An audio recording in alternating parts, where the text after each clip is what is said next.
Après l'américain Meta au mois de septembre, c'est au tour de la Chine de dévoiler ses toutes dernières lunettes intelligentes. Elles ont été conçues par le chinois Rockheed. C'est l'un des leaders mondiaux de la réalité augmentée. Alors voilà ces lunettes, vous les voyez. L'objectif, c'est de se passer le plus possible de son smartphone. On peut donc communiquer à l'oral avec la paire de lunettes, lui demander de composer un numéro de téléphone, d'envoyer un SMS, de prendre une photo ou bien une vidéo, ou bien passer ses ordres par le biais d'une petite bague dotée d'une molette qui permet de naviguer dans le menu de la lunette. Et il y a une différence par rapport à l'outil développé par l'américain Meta, où l'écran s'affiche uniquement sur le bas du verre droit de la lunette sous la forme d'un petit carré.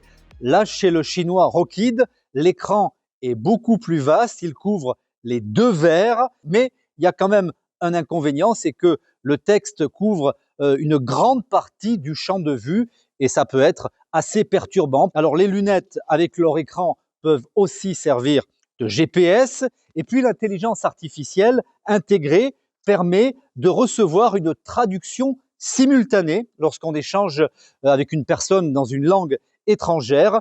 Par exemple, tout à l'heure, j'ai dialogué avec l'un des ingénieurs chinois qui a conçu ces lunettes. Rockheed 呢，有将近60%都是研发工程师这里面大概有300人左右这里包括像软件工程师、硬件工程师算法工程师、操作系统工程师等等。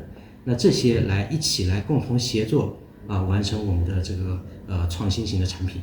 Voilà, on arrive à peu près à se comprendre, mais il faut quand même remarquer que la traduction du chinois vers le français est assez approximative. Et puis, il faut dire qu'il y a certains mots qui sont parfois mal traduits. Alors, est-ce que tout cela est dangereux ou pas pour la santé? Le fabricant chinois assure que le risque est limité.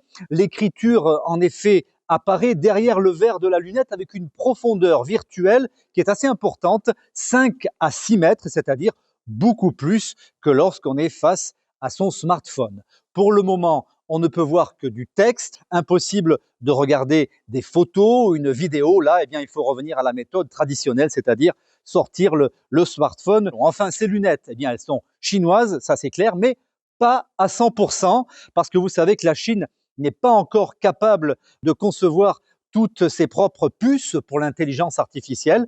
Alors les 300 ingénieurs de Rockheed ont utilisé des puces néerlandaises et américaines pour concevoir ces nouvelles lunettes.